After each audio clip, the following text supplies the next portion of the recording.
Había un cajón en la cocina de cada abuela española, que todos conocemos a la perfección. Ese es cajón rebelde, generalmente el superior derecho, justo al lado de la encimera donde se guardaba el bote de las galletas o el café, atascado por el peso de una decena de extraños utensilios de plástico, cromo y baquelita que nadie en la familia lograba identificar del todo.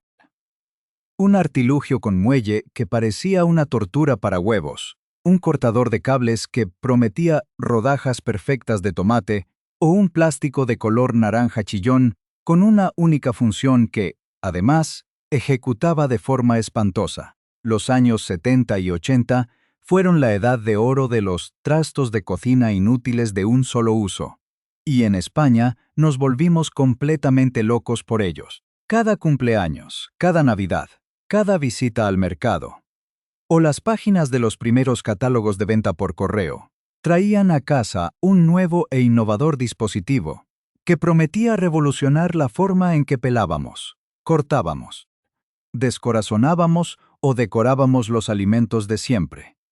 La gran mayoría terminaba en el fondo de ese oscuro cajón, completamente sin usar, pero jamás se tiraba a la basura porque podía hacer falta. Hoy en día, en un mundo obsesionado con el minimalismo y los electrodomésticos inteligentes que lo hacen todo, mirar hacia atrás a este fenómeno no es solo un ejercicio de nostalgia entrañable, sino una lección histórica de cómo cambió nuestra forma de consumir y entender la comida. Al final de este viaje, no solo descubrirás qué eran realmente esos extraños inventos que poblaban las cocinas de nuestros pueblos y ciudades, sino que aprenderás a identificar el verdadero valor de los utensilios esenciales.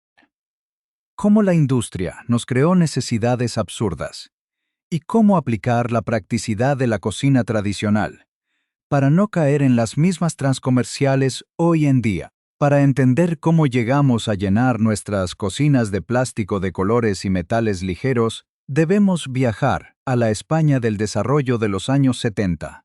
El país experimentaba una apertura económica. Las cocinas de carbón o gas butano antiguo daban paso a las encimeras de formica y los primeros electrodomésticos modernos como la batidora de brazo empezaban a coronar los hogares. Fue en este escenario de incipiente clase media donde las empresas de menaje descubrieron una mina de oro: el concepto del gadget, o el utensilio especializado de un solo uso. Podemos clasificar estos objetos en tres categorías muy claras que definieron la gastronomía doméstica de la época. En primer lugar, estaban los optimizadores del tiempo, herramientas que prometían hacer en 2 segundos lo que a una ama de casa le costaba 1 minuto con un cuchillo bien afilado, como los cortadores de plátanos en rodajas simétricas o los peladores giratorios de manzanas. En segundo lugar, encontramos los importadores de sofisticación, utensilios nacidos para replicar en las mesas españolas las tendencias exóticas del extranjero o la alta cocina que se veía en las revistas, como los rizadores de mantequilla para cenas elegantes o los vaciadores de melón para hacer bolitas en los cócteles de marisco. Por último, estaban los mecanismos de precisión, diseñados bajo la premisa de que cocinar ingredientes básicos requería una ingeniería exacta, como los medidores de espaguetis por raciones o los misteriosos perforadores de huevos. La diferencia fundamental entre estos trastos y las herramientas tradicionales como la sartén de hierro o el mortero radicaba en su falta de versatilidad. Estaban diseñados para una sola tarea. Y, si esa tarea no se realizaba con un ingrediente de tamaño y textura milimétricamente perfectos, el invento fracasaba estrepitosamente, convirtiéndose en un estorbo. Analicemos de cerca algunos de los ejemplos más emblemáticos que marcaron las sobremesas españolas y que seguro reconocerás. El primero es el clásico rizador de mantequilla, un pequeño gancho de metal con dientes que prometía transformar una pastilla de mantequilla en elegantes conchas estriadas de un hotel de lujo. El problema es que el éxito dependía de una ventana térmica de apenas 3 minutos. Si la mantequilla estaba muy fría del frigorífico, el aparato patinaba, destrozando el bloque. Si estaba templada, se generaba un desagradable gurruño grasiento. Otro titán de la inutilidad fue el cortador de plátanos de plástico, un molde con cuchillas internas que asumía, con excesiva fe, que todos los plátanos tenían la misma curvatura y grosor, terminando la mitad de las veces por machacar la fruta en una papilla informe, en lugar de rodajas limpias. Tampoco podemos olvidar el medidor de espaguetis, un disco plano con agujeros de diferentes diámetros según si iba a comer un niño, una mujer o un hombre hambriento. Un invento que las abuelas ignoraban por completo, metiendo un puñado gigante por si acaso. Y cocinando siempre pasta de más para el almuerzo del día siguiente. En el terreno de la sofisticación fallida, destaca la mítica licuadora manual, o los primeros sets de fondue que se regalaban en las bodas, estructuras pesadas con quemadores de alcohol que se usaban una sola vez, hacían que el queso se solidificara en una masa gomosa incomestible, y terminaban arrinconadas en lo más alto de la despensa acumulando polvo durante décadas. Mientras las familias volvían a la infalible tortilla de patatas y al embutido cortado con el cuchillo de toda la vida. Si quieres rescatar el espíritu de la cocina de antes sin llenar tu casa de cachivaches inservibles, el secreto está en la simplificación y en aprender a usar lo que ya tienes de forma inteligente. Para repetir las texturas y presentaciones de la cocina clásica en casa, no necesitas un aparato de 50 euros. Un buen cuchillo cebollero bien afilado sustituye con creces a cualquier cortador de verduras. Y una simple cuchara sopera templada en agua caliente hace mejores formas con la mantequilla o el helado que cualquier rizador antiguo. Uno de los errores más frecuentes hoy en día es cometer el mismo fallo de los años 70. Comprar pequeños electrodomésticos de moda que solo hacen una cosa, como los cocedores de huevos eléctricos o los cortadores de espirales de calabacín, que terminan ocupando un espacio vital en la encimera. Para ahorrar espacio y dinero, aplica la regla de oro de la gastronomía tradicional. Prioriza los utensilios multiusos de alta calidad. Una buena tabla de cortar de madera, una sartén de hierro fundido y una batidora potente son más que suficientes para recrear desde las recetas más humildes de la abuela hasta los platos más modernos, evitando el desorden y manteniendo la eficiencia real en el día a día. En resumen, la fiebre de los utensilios de un solo uso de las décadas pasadas nos demuestra que la tecnología aplicada a la cocina solo es útil si respeta el sentido común y la versatilidad de los alimentos. Aquí tienes una lista de control compacta para evaluar tu propia cocina hoy mismo. Revisa si tienes aparatos que usas menos de 2 veces al año. Elimina los duplicados y prioriza las herramientas manuales de calidad antes de comprar el próximo invento de moda que veas en Internet. Al final, la verdadera magia culinaria de nuestras abuelas no residía en el plástico de color aguacate de sus cajones, sino en su intuición, su sazón y su capacidad de alimentar a toda una familia con lo mínimo. Queremos saber tu historia. ¿Cuál de estos extraños trastos de los años 70 y 80 recuerdas haber visto en el cajón de la cocina de tu abuela o de tus padres? ¿Llegó a funcionar alguna vez el cortador de huevos o el medidor de pasta en tu casa? Déjanos tu comentario abajo. Comparte tus recuerdos y abramos juntos ese cajón del pasado. Para entender cómo el panorama doméstico español se inundó de plástico de colores, aluminio ligero y cables tensados, debemos viajar a la España de finales del franquismo y la transición, en plena efervescencia de los años 70 y 80. El país experimentaba un éxodo rural masivo. Las familias dejaban atrás las cocinas de carbón o leña de los pueblos para mudarse a pisos urbanos con encimeras de formica brillante y flamantes cocinas de gas butano. Fue en este escenario de modernización y de incipiente clase media, donde las empresas de menaje descubrieron una mina de oro. El concepto del gadget, o el utensilio hiperespecializado de un solo uso. Podemos clasificar estos objetos que colonizaron los hogares españoles en tres categorías muy claras. En primer lugar, estaban los optimizadores del tiempo, herramientas mecánicas que prometían hacer en 2 segundos lo que a una madre o abuela le costaba 1 minuto con un cuchillo bien afilado, como los cortadores de plátanos en rodajas perfectas o los peladores de manzanas a manivela. En segundo lugar, encontramos los importadores de sofisticación, utensilios nacidos para replicar en las mesas patrias.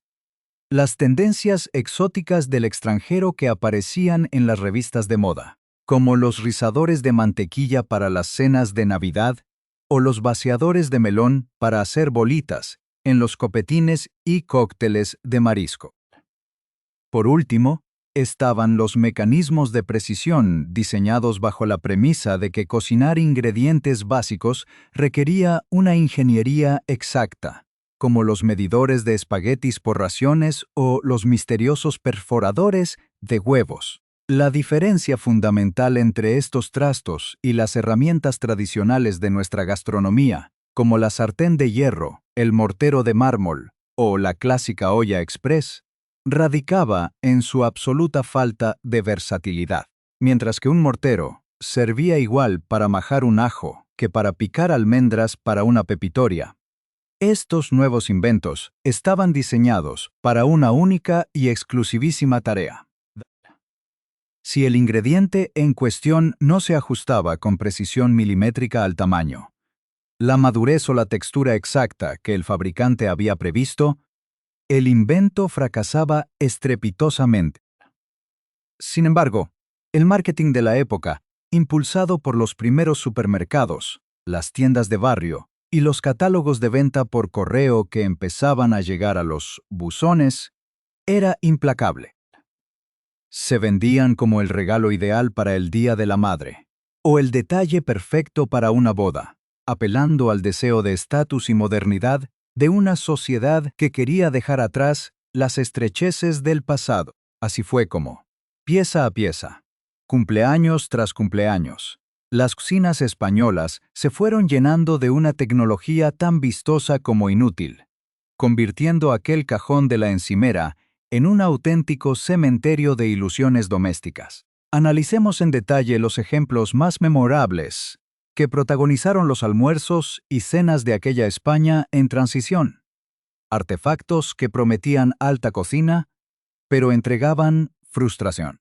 El primero de la lista es el mítico rizador de mantequilla, un pequeño gancho metálico, con estrías que debía deslizarse sobre una pastilla para crear elegantes conchas rizadas, ideales para impresionar a las visitas o al médico del pueblo cuando venía a casa. El problema radicaba en la textura y el método. El sequi dependía de una ventana térmica de apenas 3 minutos. Si la mantequilla salía directa de la nevera, el aparato patinaba rompiendo el bloque en astillas compactas. Si se dejaba templar un poco, el invento arrastraba una masa pastosa y grasienta que parecía cualquier cosa menos alta cocina. Al final, la delicada figura se derretía en la mesa en 10 minutos, quedando como un paraguas caído bajo la lluvia. Otro gigante de los cajones fue el cortador de plátanos de plástico rígido. Este aparato asumía con asombrosa ingenuidad que todos los plátanos de Canarias tenían exactamente la misma longitud y curvatura. Cuando intentabas presionarlo sobre la fruta, la mitad de las veces el plátano se resistía al molde y terminaba machacado, saliendo por los lados una papilla informe de color amarillento en lugar de las rodajas simétricas que prometía el envoltorio. Para las ensaladas de fruta de los niños, un simple cuchillo de mesa de punta redonda era 3 veces más rápido y 1000 veces más limpio. Tampoco podemos olvidar el medidor de espaguetis de plástico de colores chillones. Una respuesta llena de desconfianza ante la llegada de la pasta italiana a los menús semanales españoles. El disco tenía 4 agujeros medidos para niños, mujeres, hombres o estómagos hambrientos. Ninguna abuela española respetó jamás esas medidas. Introducían un manojo, miraban el agujero, decidían que aquello era pasar hambre. Añadían 2 puñados más, por si acaso, y terminaban cocinando suficiente pasta como para alimentar a un regimiento, garantizando que el almuerzo del martes fuera, inevitablemente, espaguetis recalentados con una lata de tomate frito y una lata de atún. En el terreno de los grandes electrodomésticos que prometían revolucionar el domingo destaca el cuchillo eléctrico de tallar, con 2 hojas dentadas que vibraban a toda velocidad.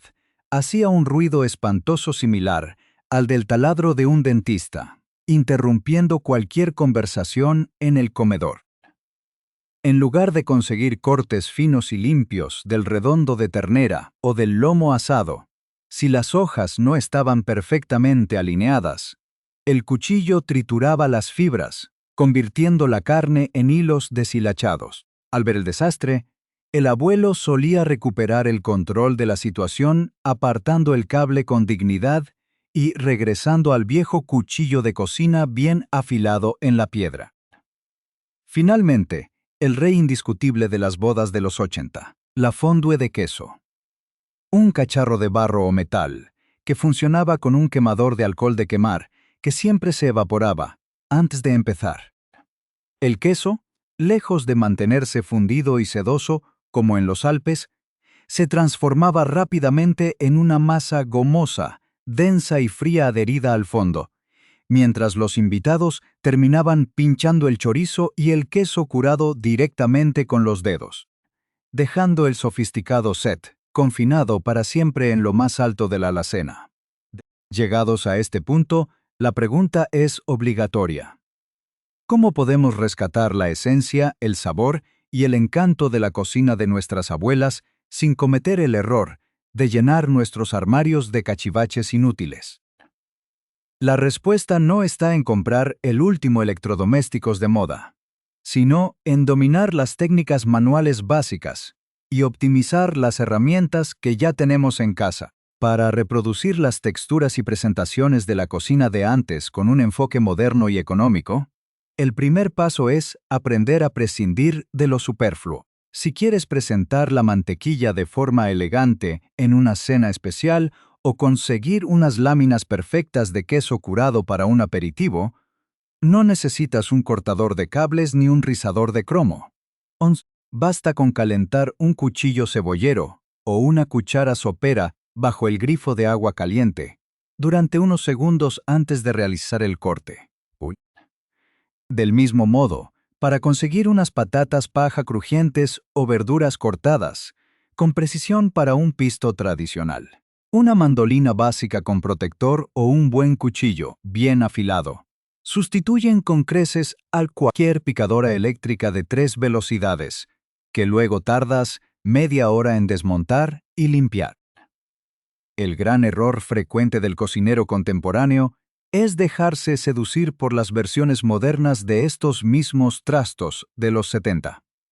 Ahora camuflados bajo diseños minimalistas en las tiendas online, cogedores de huevos para el microondas, peladores de aguacates 3 en 1 o cortadores de verduras en espiral. Todos ellos terminan sufriendo el mismo destino que el vaciador de melón de tu abuela. Ocupar un espacio vital de almacenamiento y acumular grasa en el fondo del cajón. Para ahorrar de verdad y no equivocarte en la gestión de tu cocina, aplica la regla de oro del minimalismo culinario tradicional. Invierte el presupuesto de 5 gadgets baratos en una sola herramienta excelente y versátil. Una buena sartén de hierro fundido, una olla express de acero inoxidable de calidad y un juego de 3 cuchillos bien equilibrados. Un cebollero, un puntilla y uno de pan son herramientas indestructibles que te permitirán combinar ingredientes, clavar los tiempos de cocción y replicar desde un guiso de cordero tradicional hasta las técnicas más avanzadas, garantizando una cocina despejada, eficiente y con el sabor auténtico de siempre.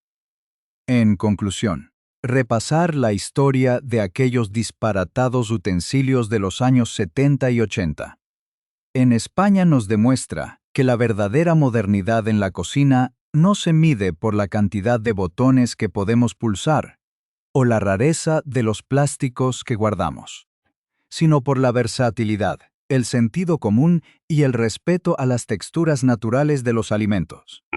Aquella entrañable fiebre por los trastos de un solo uso fue el reflejo de un país que despertaba al consumo masivo, queriendo abrazar una sofisticación que, a la hora de la verdad, se daba de bruces con la arrolladora practicidad de nuestra gastronomía tradicional. Al final, la magia culinaria de nuestras abuelas nunca dependió del color aguacate de un aparato ruidoso, sino de su maestría para clavar el punto de un sofrito usando solo una cuchara de madera gastada. Para que tu cocina actual no termine convertida en un museo de arqueología comercial, te propongo esta mini checklist compacta de orden y eficiencia. Primero, haz inventario y localiza todo aparato que no hayas tocado en el último año. Segundo, deshazte de los duplicados y de aquellos artilugios que solo sirvan para procesar un único ingrediente específico. Y tercero, antes de comprar cualquier novedad que veas en redes sociales, pregúntate si un cuchillo afilado o una cazuela tradicional pueden hacer exactamente el mismo trabajo. Despejar tus encimeras es el primer paso para volver a cocinar de verdad, disfrutando del proceso sin complicaciones innecesarias. Y ahora llega tu turno de mirar hacia atrás y rebuscar en los recuerdos familiares. Cuéntanos abajo en los comentarios qué extraño aparato de esta lista recuerdas haber visto atascado en el fondo del cajón de tu abuela o en la alacena de tus padres. ¿Llegó alguien en tu casa a usar con éxito el rizador de mantequilla o la mítica fondue de las bodas? ¿O se quedaron allí, por si acaso, hasta el fin de los tiempos? Suscríbete para no perderte ninguno de nuestros viajes por la historia de la comida. Dale a me gusta si te ha sacado una sonrisa de nostalgia y nos vemos en el próximo episodio de Food Explained.